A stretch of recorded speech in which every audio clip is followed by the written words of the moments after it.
I'm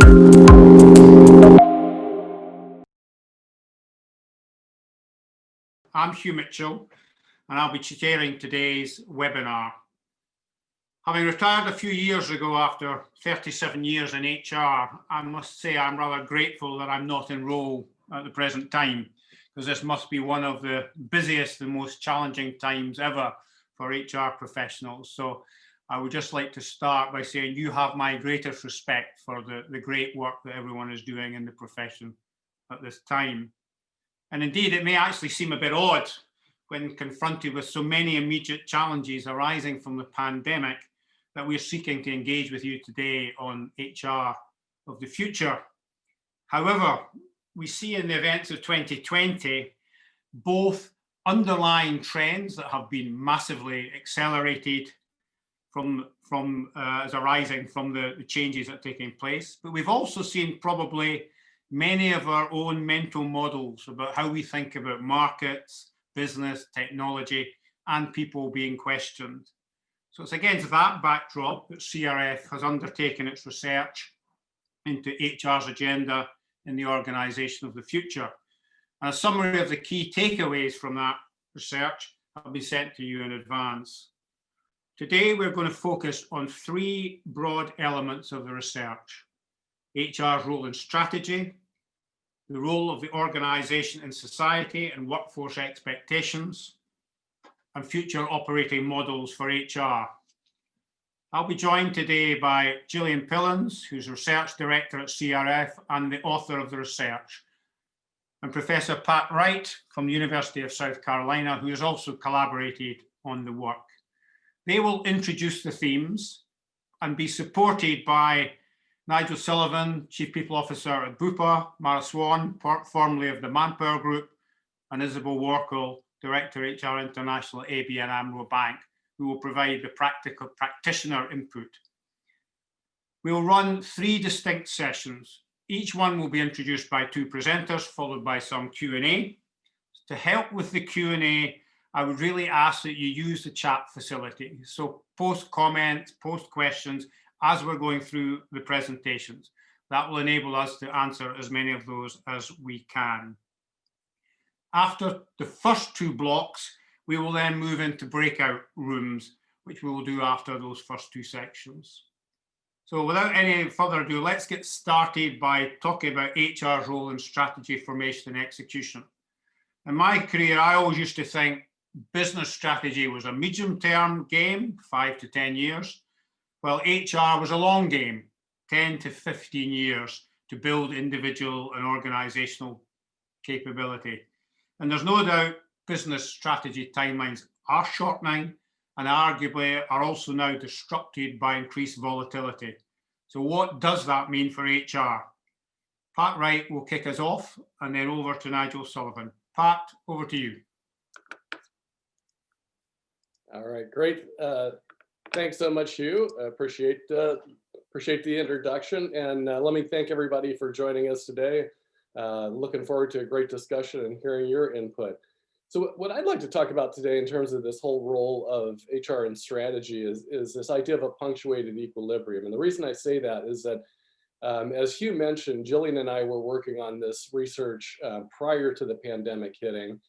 Really trying to understand how in this, kind of as Ulrich refers to it, VUCA, volatility, uncertainty, complexity, and ambiguity. In this kind of a world, how are HR's operating models changing? At the same time, we were working on some research interviewing board members, and part of the research was around what are going to be the new competencies of CEOs going forward that'll be very different. And then right before the pandemic, I do a survey of Fortune 500 CHROs every year, and we had sent the survey out. So we were engaged in this research, and then the pandemic hit. And so we were seeing trends that were going on before the pandemic. And this idea of a punctuated equilibrium, I think, is a good description for what the pandemic did. Is that if you think about what a punctuated equilibrium is, it comes from the biology field. And it's the idea of as evolutionary processes take place, you can watch this kind of slow change over time. And then every now and then, something happens, and for instance, in biology, it's the Cambrian explosion, where there's this revolutionary change rather than evolutionary change. And then after that revolutionary change, what you see is that we kind of go back to a normal evolutionary process. And so what I saw with the pandemic was that there were these trends that were taking place in terms of evolutionary changes. And what the pandemic did was it really revolutionized those changes to make them kind of crystallize again post-pandemic in a few areas.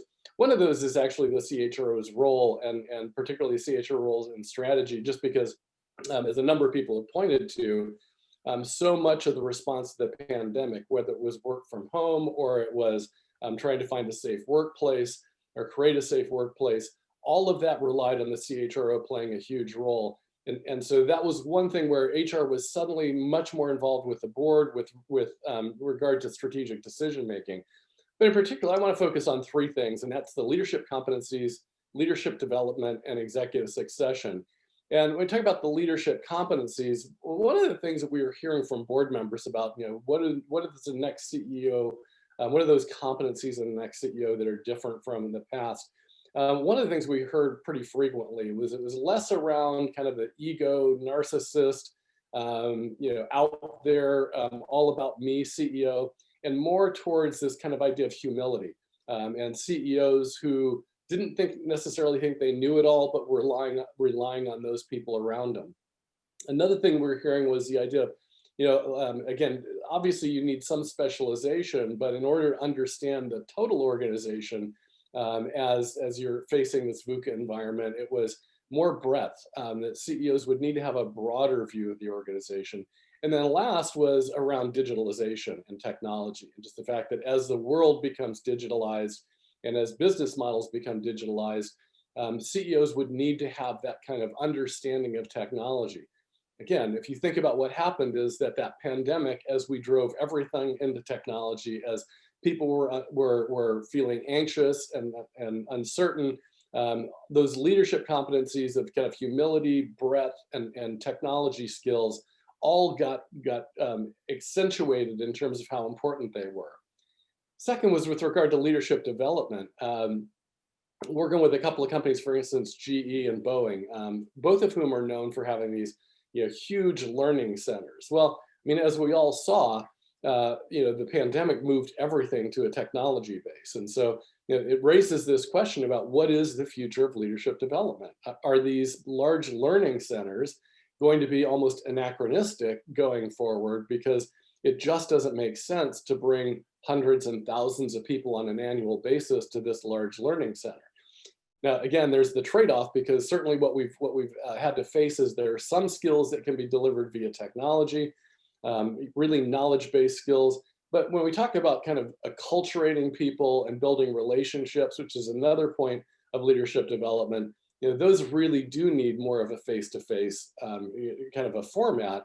And so again, I don't think you'll see these learning centers go away, but thinking about what might have been a massive learning center that was 90 to 100% full, the need for those learning centers may be down to 20 or 30% of the capacity. And so what do you do with the other 70%?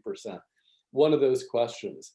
And then last is with regard to executive succession. And I've run the Center for Executive Succession, so this was kind of near and dear to my heart. And what we saw, what I thought was kind of fascinating, is how executive succession processes changed.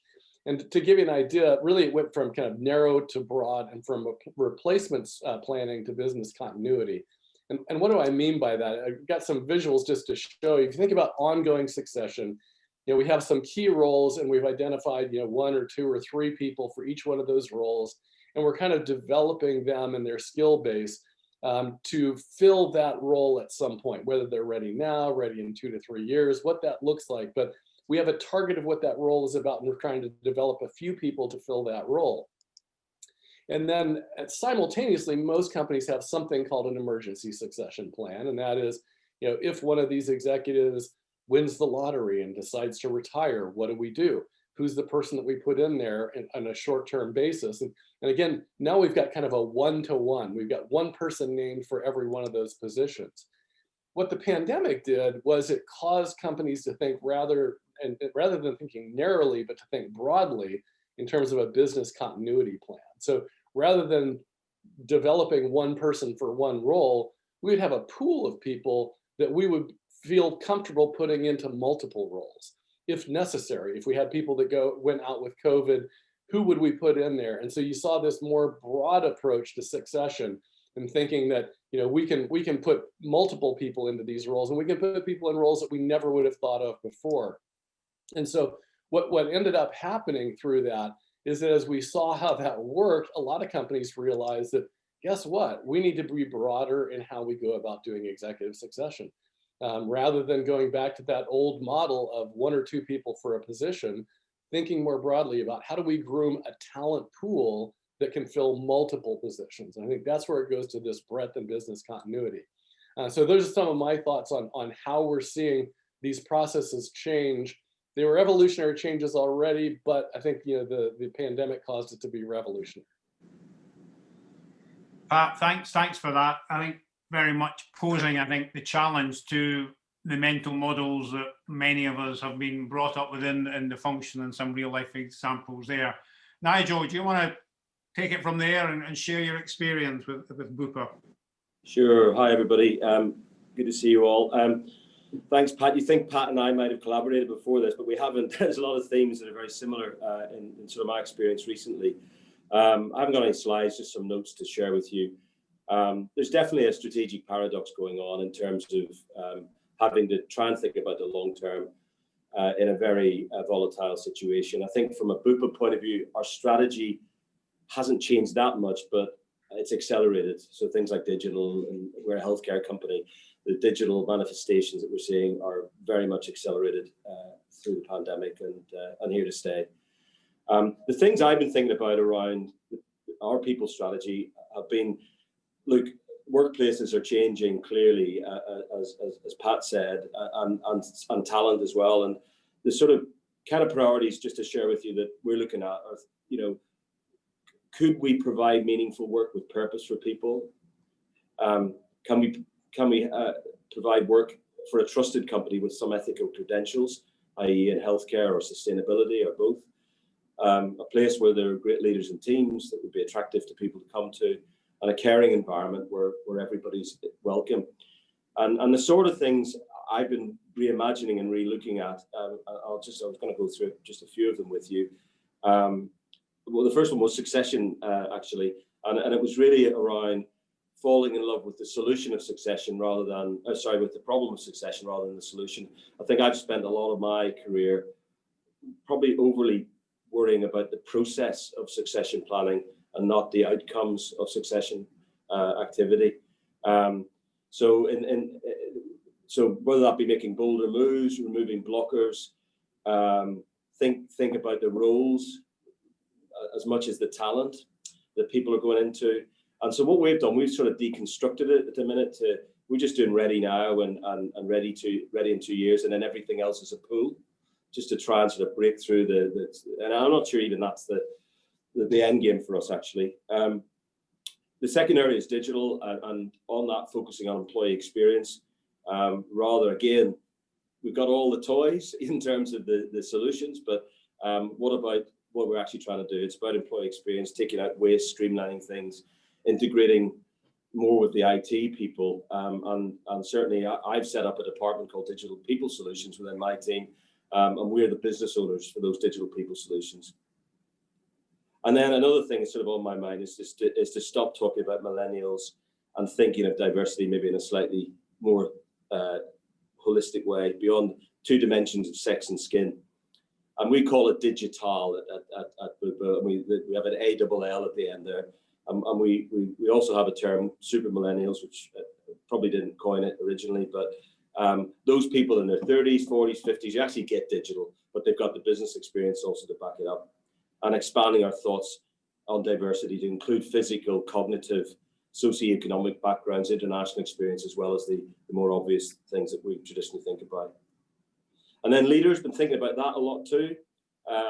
Leaders as innovators, leaders as humanitarians, transformers, people who are modern, people who connect and are connectors, and people who are probably more physically remote than they used to be, yet emotionally better connected than they ever were. And our new leadership program that we're really proud to launch next year for emerging leaders will be entirely virtual. We're not even trying to design it for anything different now. A mix of external, internal input linked to our leadership imperatives, personally sponsored by our new CEO.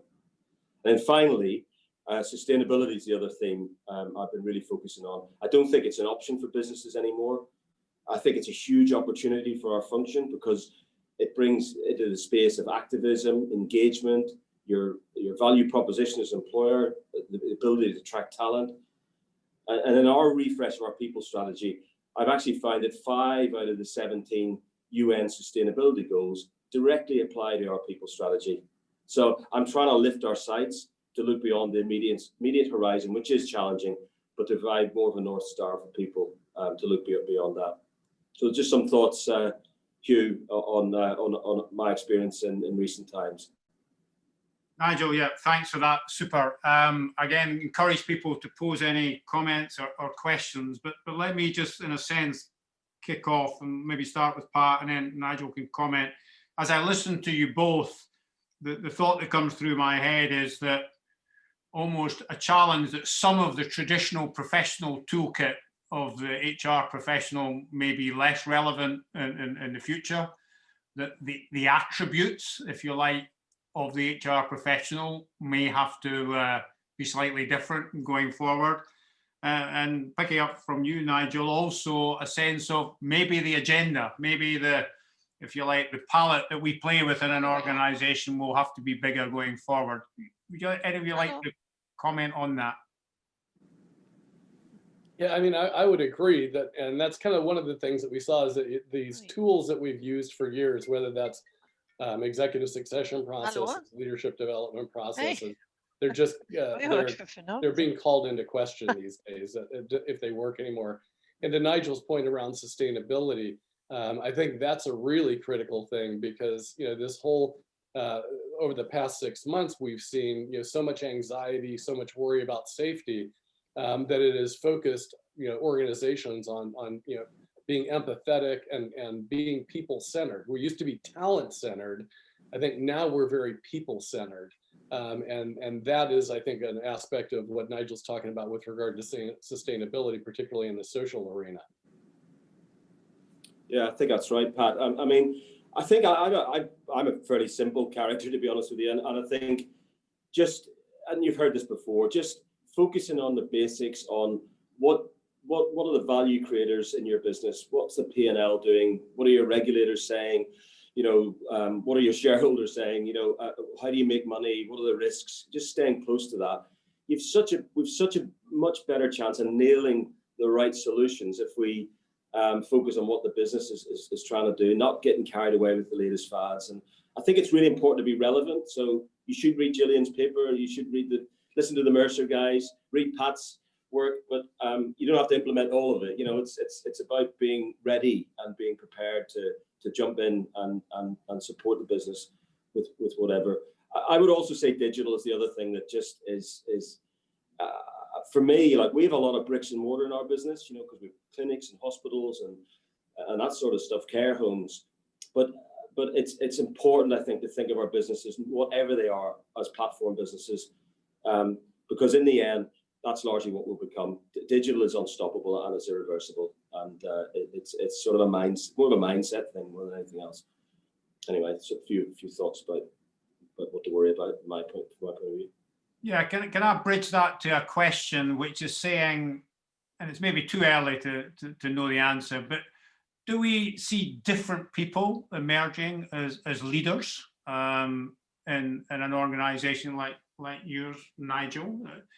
Yeah, I think this thing about I really didn't know what Pat was going to say. I mean, this thing about the less about ego, more humanitarian, more approachable, more of a connector, more of an innovator, modern. I think that's for me that's the leaders we need, and that's I don't think that's specific to our organization. I think it's pretty broad, to be honest. I think it's and I think it's a good thing, because the other thing that's happened, and I probably should have mentioned this earlier, that the trust indexes around the world are swinging away from governments to organizations, to corporations, and anyway, away from governments, and they're coming in our direction, if not already here. And if we're going to be trusted from people by the public and societies, when we need to think about organizations as more about a social enterprise kind of scenarios, you can make money, but you can do it responsibly and sustainably. And the kind of people that lead those organizations are a slightly different breed than many that we've seen before, in my opinion.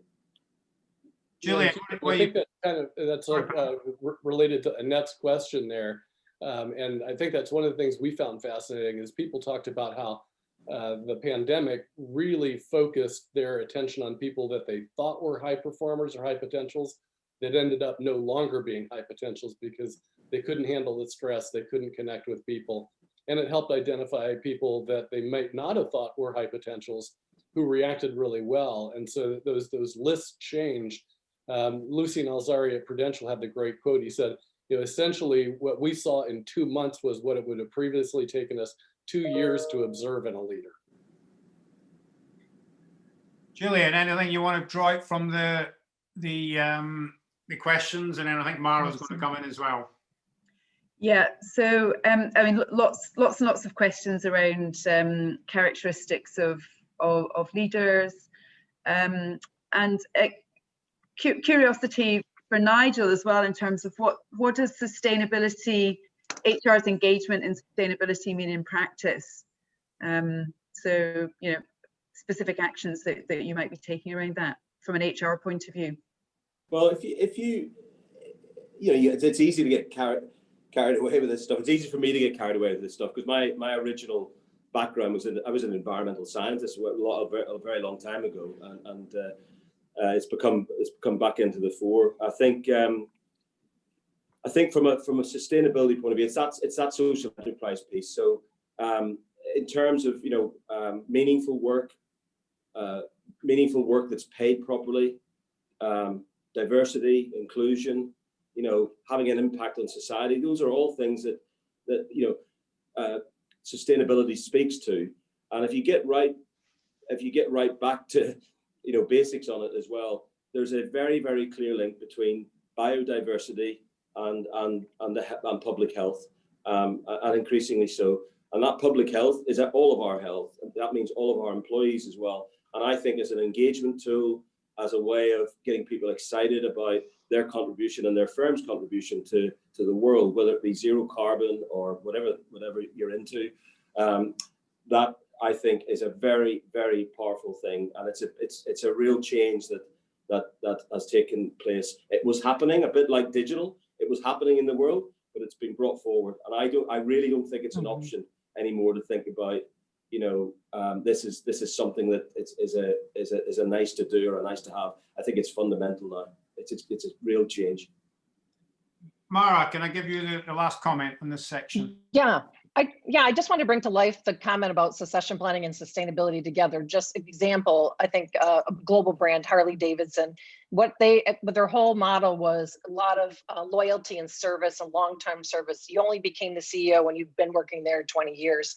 And their whole market's changing. And all of a sudden what they did was they took the ex-CEO of Adidas, who is totally about sustainability because their business model has to move to sustainability, fired the CEO, put him in as the CEO. He has now fired everyone on the management team and brought in people that have this more sustainability future. And I think it just shows you can plan for succession planning. Back to, I think, Nigel's point, you can do all the work and all this, but in the end, the business is moving so fast, you cannot develop the people internally to have that mindset of sustainability, humility. And there you see a venerable brand bringing in somebody from the outside, never happened, and then wiping out 25-year service employees to lead their company into the future. So I think it's happening all over, but I think it's a good example of what you guys were both talking about. Okay, let's use that as the opportunity, I think, to move into the second section, which is very much about societal change and workforce kind of expectations.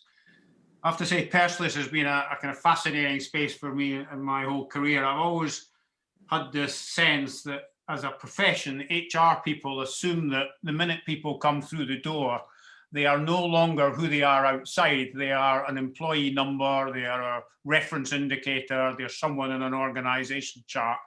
And as has come out earlier in the conversation, we've started to get interested in their gender or their race, and we've slightly started to kind of get interested in their skills that they can develop.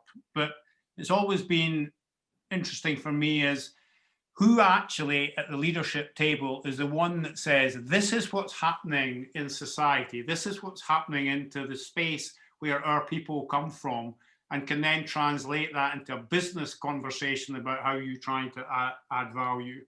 And of course, today, and some have come out, you've got sustainability, you've got the whole issue of inequality, you've got increased nationalism across the world, you've got a whole lot of trends in society which will find their way into our workplace. And so for me, one of the big questions is, how fascinated are HR professionals in societal developments, and how equipped are they today to translate those trends into the organization in a balanced and value-adding manner? So let's move into that area. Gillian Pillins is going to basically frame the issues from the research, and then we'll pass over to Mara Swan to share her perspectives. Gillian. Okay, thanks, Hugh. So there's a huge amount to go at here, so I'm going to try and focus on framing some critical issues that came out of the research. I mean, I think it was really interesting what Pat was saying about CEO succession and the need for breadth. And I think the same thing actually applies to HR leadership as well. We as a function need to be much broader, much better informed, much more capable of translating what's going on in the world around us into what that really means in terms of the talent agenda, the business strategy, and the organizational agenda. So I think that's going to be a huge challenge for HR going forward. I think we do need to really ground this and to focus. So for me, the key deliverables that HR has, which really underpin our thinking in CRF, is HR's core deliverables essentially do kind of remain the same. It's around talent, it's around performance, it's around leadership, it's around delivering what we need to deliver for the organization in an effective way. But how they play out in practice is changing in many ways. So we really do have to be informed by our context and reflect the changes in the workforce and in society more broadly in the way that we shape our plan and our agenda for HR. But I think we have to really anchor this in what's going on from a skills perspective. And I think one of the interesting debates in HR at the moment is we hear much more discussion about skills, not people, not roles, not jobs. It's about skills, and how do we make sure that we have the skills we need for the future. And it very much links with sustainability as a concept. It's sustainability of the business and the workforce, as well as the environment around us. So really, success, being able to win in business terms, means that we have to have the talent that we need to deliver the business agenda. And I think one of the themes for me coming out of the research is we need to be, as an HR function, becoming much more creative and inventive about how we find, how we develop, how we retain the skills and the talents that we need looking into the future. And also how we create a context for talent to thrive. So for me, that's the sort of underpinning issue that we have to deal with as HR. So I'll take just a couple of minutes to focus on a few particular areas, and I'm at risk of repeating some of the things that have already been said, so I'll try and avoid doing that. But I think we cannot have a discussion about this without talking about inclusion. And I very deliberately use the word inclusion because I think inclusion is going to be a defining characteristic of HR's work over the next few years. So, to pick up, to elaborate on Nigel's point about, it's going away from really looking at sort of physical attributes, that we're seeing a much broader trend in terms of thinking about creating an environment where everyone, regardless of background or characteristics, can thrive. And I think this year, you know, we've seen the Black Lives Matter movement. That's really given traction to this overall dialogue.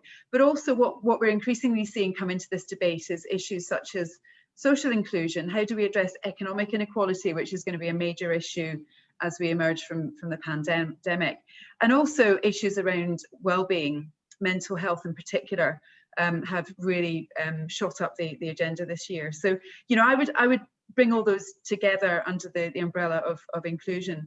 And really, the reason why this is so important is because, you know, back to the scarcity of skills that we're likely to face as organizations, we have to be able to tap into every corner of the wider labor market if we're going to be successful in the future. So really that's sort of underpinning why this is so important.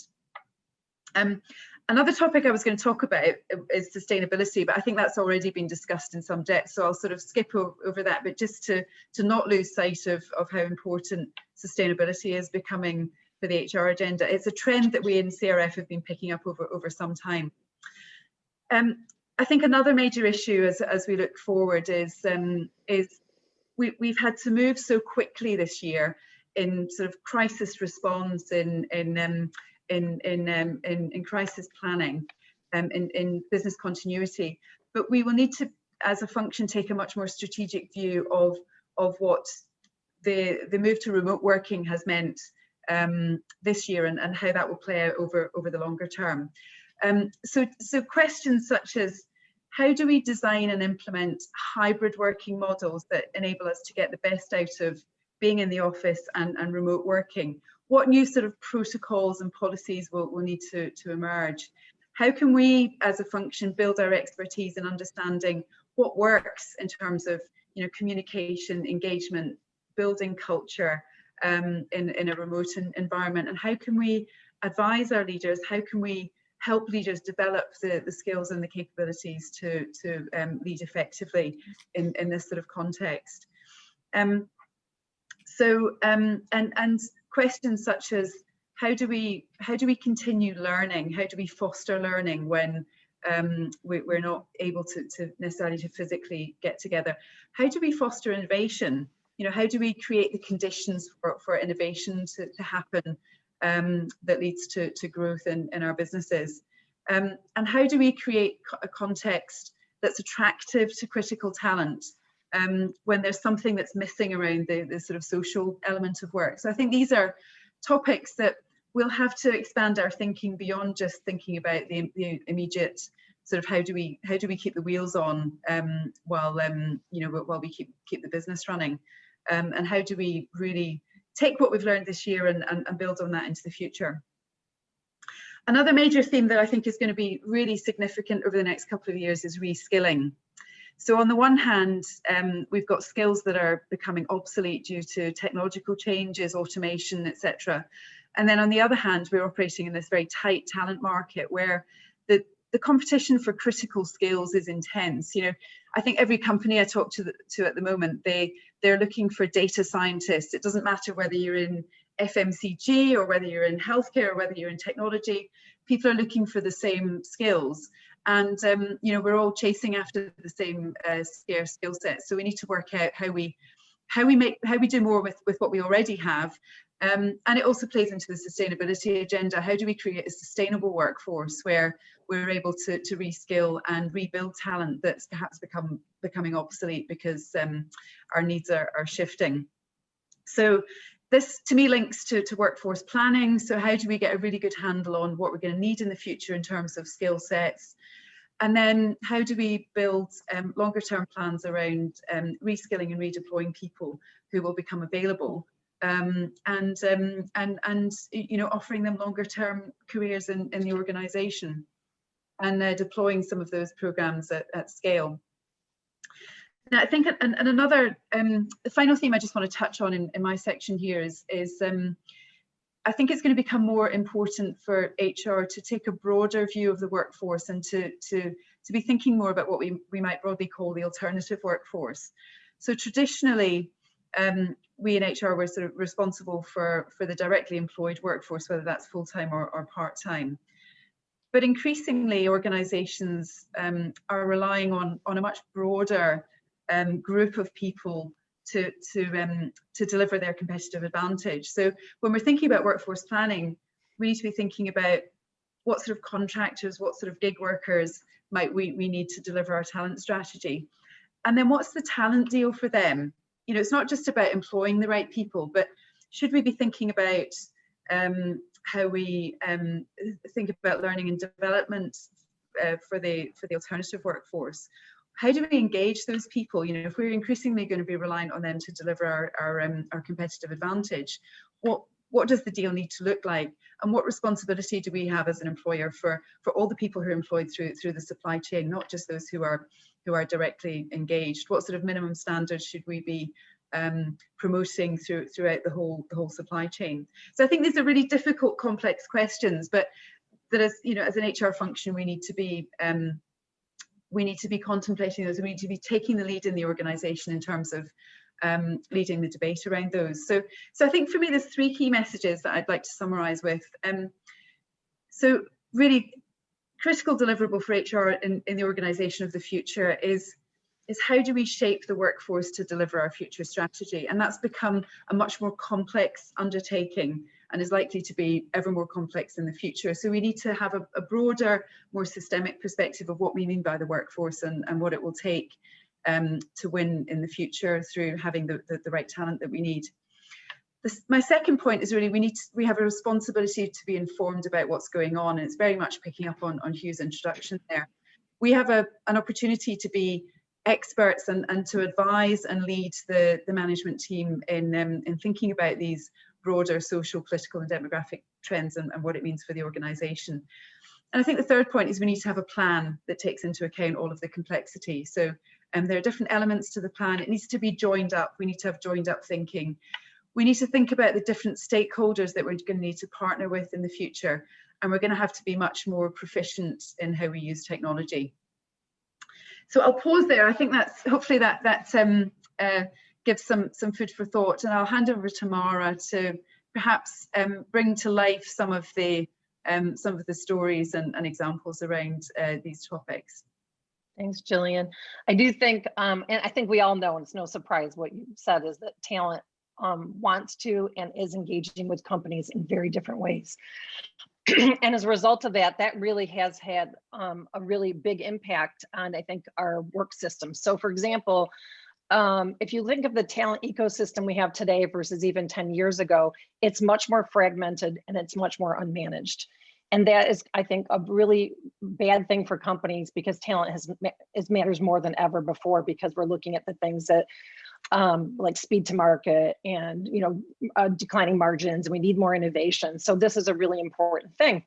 So if I go back and I look at it, and I've spent a lot of time with multiple companies around the world, HR pretty much manages the full-time and part-time people, and our strategy in HR has always been a lot of upfront costs to source really good people that will have a long lifetime, and we amortize that investment over the lifespan of an employee. That's why service has always been important to us, and that's what all of our systems and all the things that we talked about, even like the succession planning that Pat was talking about earlier, is related to having commitment to the system and long-term service.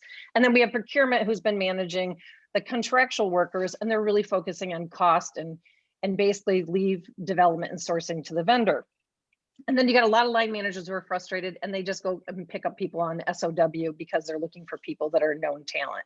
And this is a problem, and it's a problem because we don't know who is the workforce. And I know this because we went out with a lot of, and when I worked at Manpower Group, and I can point to numerous companies, but one of the ones I'd love to point out is a very big global company. Then when we went and met with them, and actually through one of our, what we do is go find out who really works for you. And they were shocked that the people that were adding the most value to the company, they're engineers that were innovating, they're data scientists that were doing all the data analytics, they were all contractual employees, and HR had no line of sight to any of them. And so they're thinking about all that and all your development systems and your succession planning systems. And why did they have that? They had that because they couldn't develop the current workforce fast enough to keep up with the marketplace. So they kept throwing all these other people in different work arrangements. And before they knew it, they had a jumble. And you might say, well, maybe that's this company. Well, no, because when we've gone out 80% of companies do not know who their total workforce is. And that's a problem. And I think as HR people, we've got to own who the talent is, not just the FTEs and the part-time people, but we have to know everybody who is working for us, because I think those are the people who may be the future CEO. The succession planning is only looking at the people who are the full-time people. There's probably people in your model who are more digital, more innovative, more with where you need to be than some of your employees, because I don't think we've moved our employees up as fast as they need to be to have these digital skills. So I think we have to be thinking about, who works for us. We need to be thinking about how we structure our people systems in a different way through this new lens. So for example, if I think about engagement surveys, really understanding who's engaged, your customer doesn't know what work arrangement people are in. They think you're representing the company, but we tend to survey the full-time employees when lots of times people who are in customer-facing jobs are not full-time employees. So I think this is an interesting thing to think about engagement. I think it's interesting to think about succession. And then when I look at development, I thought Pat hit it really well when he talked about these big training centers and this model that what we are is builders of talent. I think we have to be builders of talent cycles. We need to know, and I think Nigel mentioned, we got to be, what does your business strategy require? And then we have to quickly build up that skill and think ourselves as builders of talent cycles. And some of those people may not be people who are in our full-time positions that we need to get up to speed quickly or engage with. So I think it has huge implications for all of our people systems. And we have to make sure that we have to think what lens we're looking at, because I even think of the precepts that I used as a head of HR was always like loyalty and commitment. How do I get people to be tied to my organization? And one of the things that helped me is I also became the head of HR at my I was the head of HR. I became the head of marketing. And as I got to know more about marketing and understanding channel marketing strategies and integrated marketing, I thought all of these concepts can be applied to how do you go target who you need to come work for your company, not necessarily as a full-time employee. How do you engage with them? And then how do you design systems to then relate to back to them so they buy again? Because most of our systems in HR are designed to buy once. You buy and then you buy into the idea of the company, but we need people who can keep repeatedly buying so that they work for us. And I think Jillian mentioned this, like data scientists, we're all going out and banging our heads trying to find some of these FTEs, but there are plenty of people who work for doing data science work for you, but probably not as full-time employees. So we just have to think in more creative ways to do some of these things. So when I think about it, I was working with a manufacturing firm the other day, and it just struck me how much this has changed. And maybe this goes to Pat's thing about how there's been this, what did you call it? Punctuated equilibrium. I had never thought of it that way. But what happened was I was trying to help him because he was having this problem with workers not showing up and quitting, and they never had this problem before with hourly workers. And so I went through all the things you'd think of. What's the pay? What's the bonus? He'd up their pay $2 an hour, gave them a bonus, improved the workroom, have an on-site medical, gave them bonuses, gave them this, gave them that. And I think these are all the things, all the tricks that we would have done in the past. And when I thought about it, it seems to me that the workers, because there's less and less manufacturing workers, this is in the United States, if they are not attached to the purpose of the organization, then they aren't interested in, and they're seeing their work as being commoditized, and they're not as interested in working there. And so it struck me how quickly some of these things have changed, and that the toolbox that we're using needs to be changed so much. And I had another example this day with yesterday with the board I'm on. You would never think you'd be doing this with these are manufacturing, these are workers who are in commercial landscaping. Some of them are contingent, some of them are not, some are independent contractors. And what they want is pride and purpose in their work. And so what they're doing is allowing them to post on social media the landscaping jobs that they've done, so that they feel that people are looking at the work they're doing and that they feel really strongly about it. And I was thinking, as an HR person, I never thought about doing clever things like this, and how we have to start using some of these tools, these digital tools, giving power to the people, And well, I could go on and on. So we'll cut it there. But the bottom line is we have to look at all of the workforce and all of the talent, and the lens in which we design our systems is to be designed over a totally different ecosystem.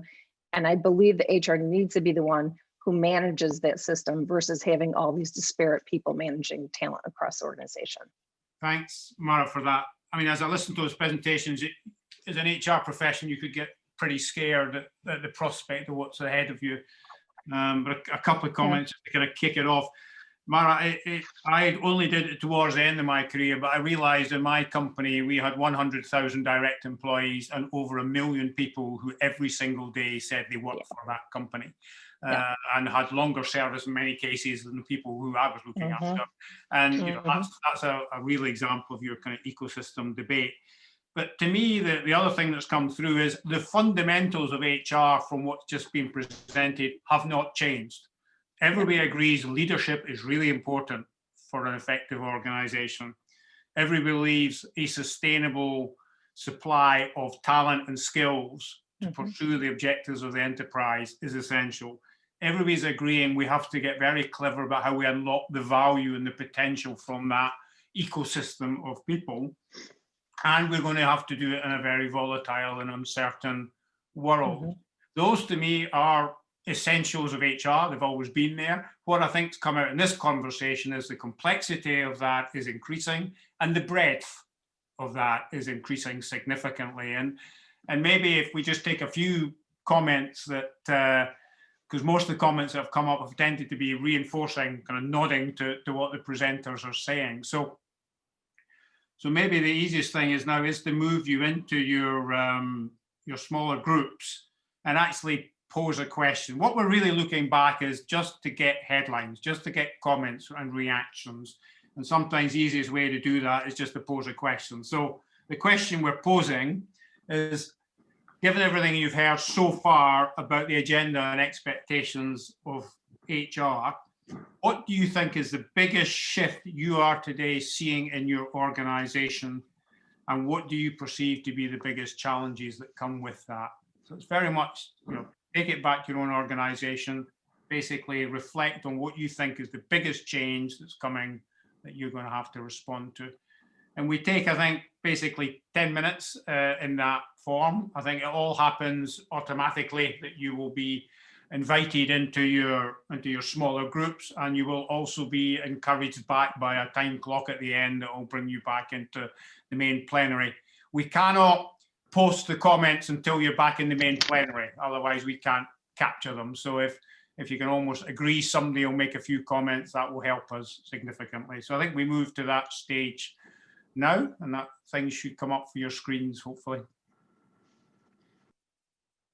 I have to say, for most of my career, the HR operating model of the 90s, 2000s and 2010 was basically driven by a desire for greater efficiency. It was about leveraging technology, standardizing processes, accessing global talent pools, and so on.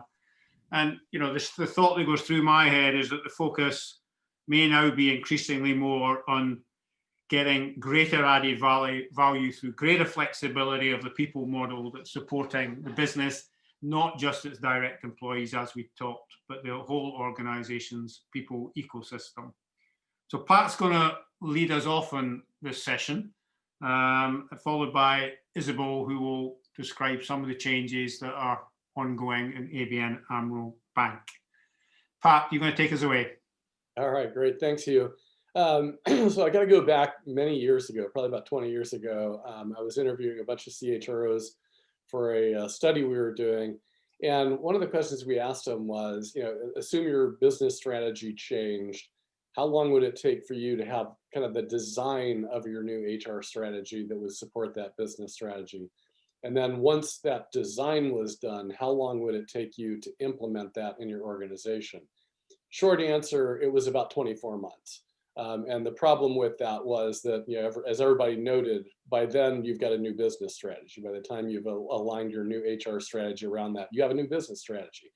Well, I think, again, what we've seen in this kind of punctuated equilibrium was companies and HR functions in particular having to react so quickly within 3 or 4 days to create a work from home policy, or to find ways to get safety equipment into the workplace to keep employees safe.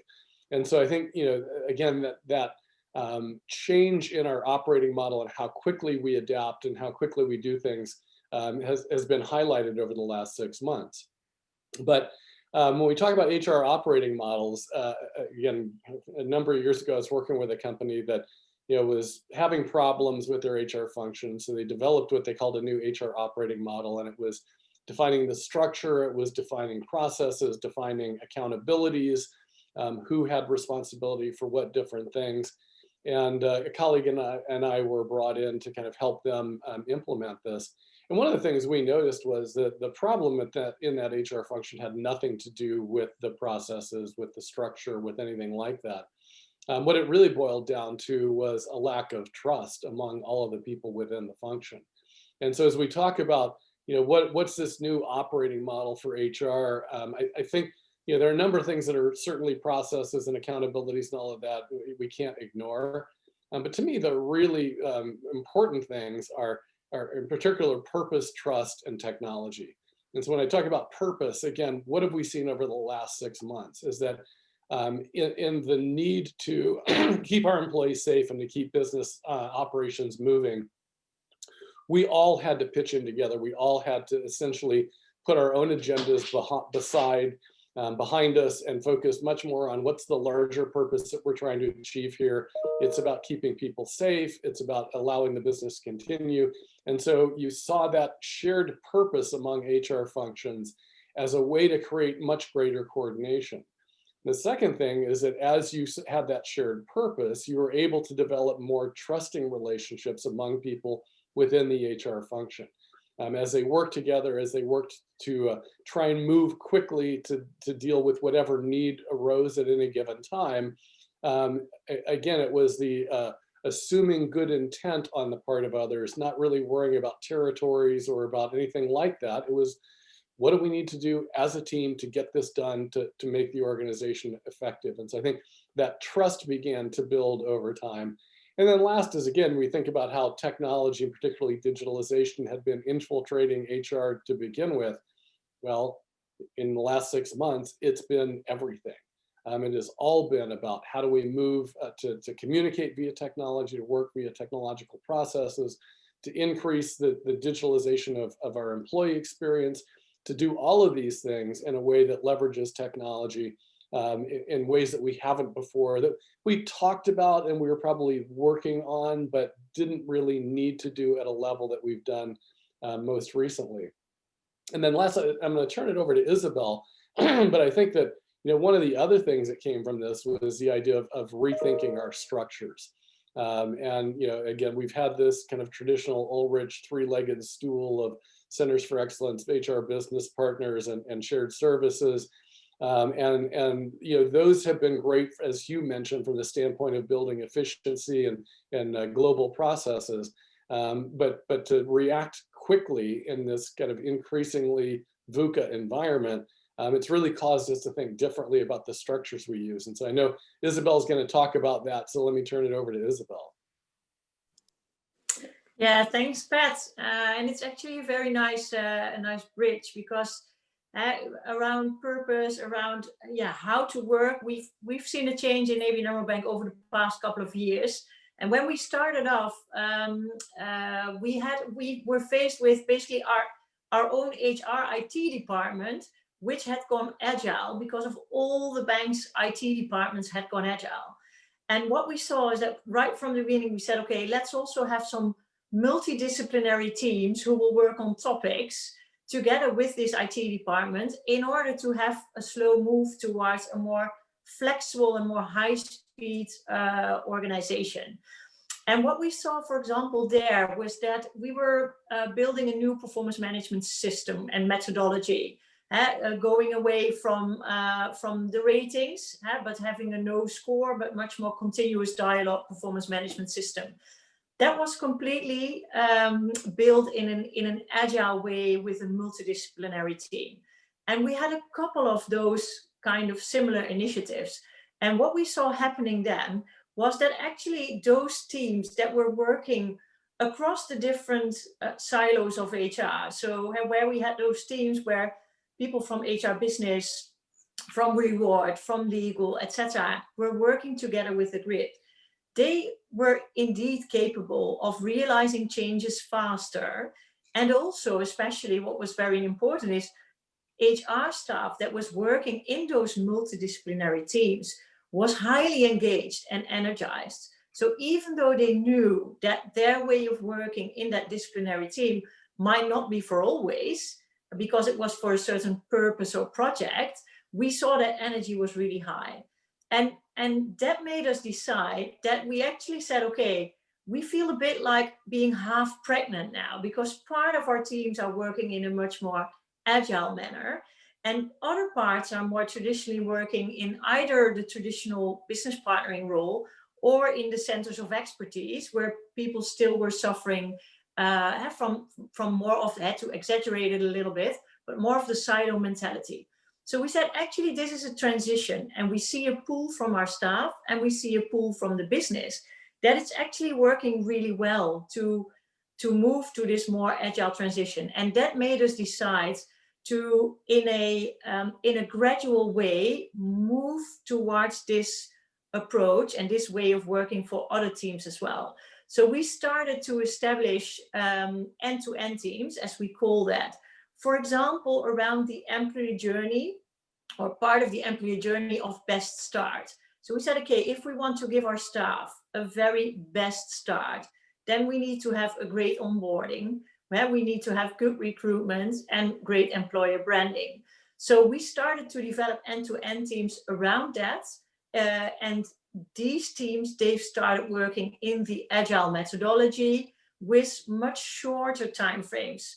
So the big strategic themes that we deliver to the business, and that in the end roll up to our overall strategy as a bank, which is banking for, the purpose is banking for better for generations to come. And that has been divided in 3 strategic pillars, of which one is the future fit workforce, where of course HR has a large contribution. And in that future fit workforce pillar, we have, as we call it, the sagas. So that's an agile terminology for the longer term goals that are either around driving our leaders, creating a great employee experience, or future fit workforce. And so the end-to-end teams, they are working underneath and working towards that. Another change in the team setup is, next to these end-to-end teams, we've also made a big change for our way that we do business partnering. So we decided, in order to be closer to the business needs and to have also a more flexible business partner approach, is to have only HR directors at a business line level. So basically, in our managing board, each business line has a HR director. Underneath, we've changed all business partners from being part of a team of a business director from a specific business line towards an HR business pool. And these business consultants, they are actually working in much more a consultancy way to service strategic HR projects for the business. So it's either the business or a COE that brings in a request for a certain thing to be developed. And then these consultants, they start to work together to deliver this to the business. That has required quite a different change in the way of working with the business consultants. And of course, not everybody was directly enthusiastic, because also you lose a lot of that intimacy that you have towards the business. But the strategic value that is perceived from HR for the business has really improved by this change. If we look in general, how this also made our way of working in HR much more transparent, is that by working in this more of a project manner related work, driving business results, is that we also have established a quarterly performance review. So basically what we do is, all the product owners with their end-to-end teams, they bring their cross-department need of resources together on a quarterly basis.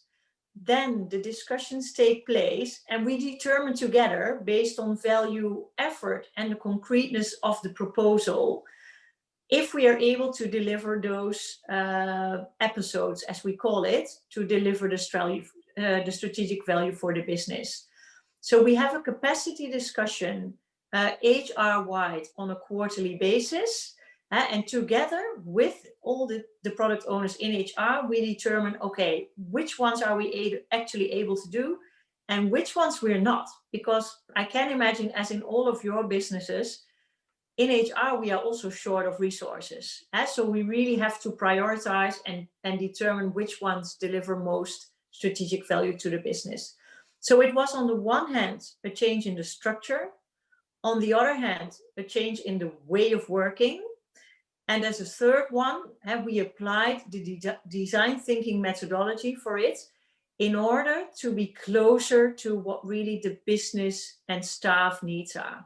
So in order to deploy and to develop our topics, we really work according to the design thinking methodology in order to basically deliver products that are closer to the value that the business needs from HR. So these were a few practical examples that I wanted to share, and feel free to raise any questions you might have on this, or give me your feedback. Isabel, one quick question is coming up, was just saying, how is some of the kind of day-to-day HR stuff, employee relations and so on, how is that being dealt with in the model? Yeah, that's still being, so if you talk about employee relations, those are things where we are still in the final stages of the transition, because those are such typical things that it's difficult to bring it in a strategic change. And so we see a number of things, like also the certain elements of the reward process. There we still work in a more traditional manner, even though those teams already work in an agile way. But then we see that a part of the capacity of that team is spent on BAU, so business as usual activities. But we have a very clear view of how much time of that is spent on that. Okay, thanks. Pat, maybe if we just put to you, I mean, clearly Isabel's example is a great one in terms of essentially the whole company is moving to the agile approach, and so very much HR is integral to that, which makes huge sense. Have you, and maybe Gillian might want to comment from her research as well, are you seeing many organizations challenging quite deeply their organizational setup and their operating model for HR? Well, so yeah, I mean, I think a lot of them have challenged that. There's no real answer yet. And part of the reason for that is that, every organizational design is designed to optimize something at the expense of something else. So Hugh, as you mentioned, the previous design was focused on efficiency and standardization, and probably the effectiveness and customization was what got lost in that. Now, I remember my dissertation chair was working with the Army doing research, and he was at one of their war games. And before the war game, the general that was in charge asked him, so Mr. Professor, tell me what I don't know about this war game. And he said, well, the way you're structured, because they had these autonomous teams, he said, I'd be worried about friendly fire if I were you. And the general was like, no, I'm not worried about that. We've got all these communication systems. It's all going to be fine with these autonomous teams. They get into the war game. First thing that happens is 50 people get killed in friendly fire in this war game. So the general goes to him and says, how did you know I was going to make that mistake? And his answer was, well, it's not really a mistake. And the general said, well, when I kill 50 of my own, I call that a mistake. Well, he said, understand what you were doing was optimizing the ability to kind of be agile and move quickly. He said, so which would you rather do, lose 50 of your own to friendly fire or 5,000 of your own to enemy fire? And he said, at that point, the general kind of got the idea, oh, okay. But he said, that's what McKinsey does, is they come in and they tell you what's wrong with you right now is you've got too much of focus on efficiency. You're not customizing, you're not allowing this real effectiveness. So you need to decentralize, you need to do all of these things. And then once you do that, a year or two later, they come in and they say, oh, guess what? You're not getting the efficiency, you need to standardize and centralize. And again, I think that's the key, is that no structure is perfect. It always is set up to optimize. So it depends on what's your business strategy need right now. Does it need efficiency or does it need effectiveness? And can you constantly morph that structure to fit with the strategic needs of your business? Gillian, do you want to add? Yeah, so I think the work that we've done around organization design in particular, I think, you know, organizations are recognizing that they have multiple competing priorities potentially that they have to optimize in the same organization. So just to add on to what Pat's saying, I mean, I totally agree in terms of, you know, you need to be clear about what problem you're trying to solve and what would be the right answer. You know, what are the business priorities that we need to address in thinking about how we organize this? And there will always be compromises, but being able to find some sort of balance between, and I think that the tension that organizations typically face is between efficiency on the one hand and agility on the other. And you know, I think how some organizations address this is by, you know, kind of dividing and conquering in a way. So where efficiency is a priority, then you design a part of the organization for efficiency, and where, you know, creativity, collaboration, agility is important, then that part of the organization would be designed differently. And it brings a different challenge because those bits have got to come together somehow. But one of the points we make in the research is some organizations are essentially splitting HR in two. And so they are looking to bring together in the company all the different types of work have the same features. So that might mean combining the sort of back end of HR with order to cash processes and finance with some elements of procurement, for example, but then and putting them together in an organization that can be optimized for efficiency and service delivery. And then the other parts that are more kind of consulting based, more strategic, more specialist in terms of delivering some of the HR specialisms would sit and be organised somewhere else. So that's a model we're seeing in some organisations. They're, you know, kind of grappling with how to make that work. Yeah, and Gillian, I can resonate to that. We did not really split it. It's still one organisation. But what we saw is that by having a proper, as we call it, tiered service model, so we have good information on the intranet, then we have a contact center that basically all employees and managers need to call for their day-to-day questions.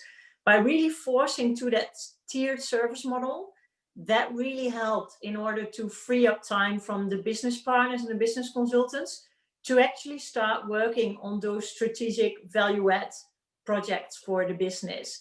So by reinforcing the one that they really had to step away of solving the operational questions from employees and managers and really start dedicating and making the time spent very transparent in the strategic value add projects, that really helped in that change and also helped improving the value for the business. Maybe as we kind of bring this one to a close, I can just add in one comment, maybe ask Mara also to make a comment.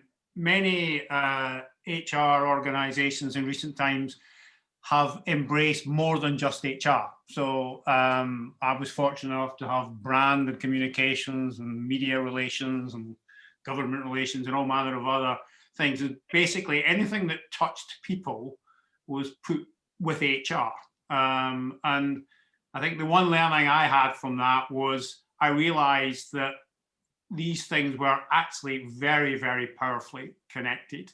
And there was also huge cross benefits you got by thinking through people issues through these different lenses of that broader portfolio. So, and I know, Mara, you had that at Manpower, so maybe you want to comment and just in terms of the value and the benefit that gave to driving the HR agenda as well as that wider portfolio. Yeah, I was fortunate enough to work for a CEO who in 2006 figured this out. and then gave me the whole portfolio of anything that affected our brand. And of course, we were a services business. So, obviously marketing and a number of these other functions I also had risk management. It taught me to look at HR differently and to think about my resources. I did put something in the chat. I think this agile team thing is a very important thing, but what I did was I created my agile teams across functions. So I had finance, I had marketing, I had communications, we had social responsibility. They were all in the same team designing along with employees. And I think that if you have that mindset, because I've heard this over and over again and I experienced it myself, every year my budget got smaller and I had less and less people to do more and more. And you don't become a hero by just saying I did as best as I could with what I had. You have to think about how do I expand my resources. And so how I expanded my resources was by opening kind of my aperture to who else can kind of help me. And I actually got employees to volunteer on certain things. We did our performance management process with volunteers. So I think in HR, because we get caught in this trap of I don't have enough money or I don't have enough of this, that, I think it's a really important thing to be thinking about, not use your profession, but look through the lens of, like you said, of how do these things help create your brand in the marketplace so that you can have faster time to value in the marketplace? And then how can you leverage different kinds of constructs? I really think this, just thinking about how we structure HR, is a little too narrow a thought process for today. But it helped me a lot. And I think that if you could partner with your marketing people, you could have a lot more innovative way of looking at some of these things. So that would be my comments. Okay, we're getting towards the end. Maybe I just describe what's going to happen from here now. So basically, after we close this session, you'll be going into breakout groups to have chat as we bridge across to the Mercer session, which I know will focus very much on the how question. So how can HR respond to these challenges and set itself up for the future? So I really encourage you to stay with that. After the session, we will be putting together the comments, the notes from the meeting, the recordings from this session, and the inputs that you've given us from your group. So again, if you haven't already done so, as you finish your breakout groups, please add any further comments that you want to pass back to us. I think today is not about trying to provide answers. It's very much designed to create food for thought. It's to allow you to reflect on your own mental models about how you think about HR in your own organization. And indeed, I hope it's posed a few dilemmas for you. I hope maybe you've had a few aha moments that you will take away with you and think about it. One of the benefits of being in retirement is you can look back in your own career and it all makes great sense in hindsight. It's not like that in the real world, I know that. But one of the things that I did learn was I was very fortunate to do the top HR role in my company for over 10 years with 3 different CEOs. And what I realized as I went through that journey was they started out being interested in what I could do, so what I could execute for that organization. And then as I stayed longer in the role, they started to get quite interested in what I knew. So they were interested in the experience that I had gleaned over that period. But by the end, what I found, and I think it's true of all leaders, what they really wanted to know is, what did I believe in? What was the belief system that drove how I and my team drove the HR agenda in my company?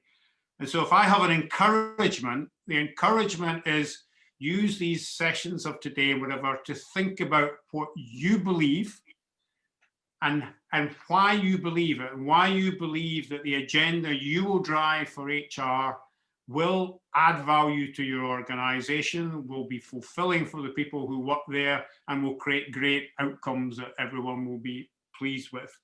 And use that in a sense as a platform and the opportunity that the volatility of today provides to make an even bigger contribution. So I'd like to thank all the speakers for their contributions. Great. I invite you to join the Mercer session, which I think will bridge perfectly onto this one. And at this point, I think we will put you back into your smaller groups to continue the dialogue. Thank you very much. you.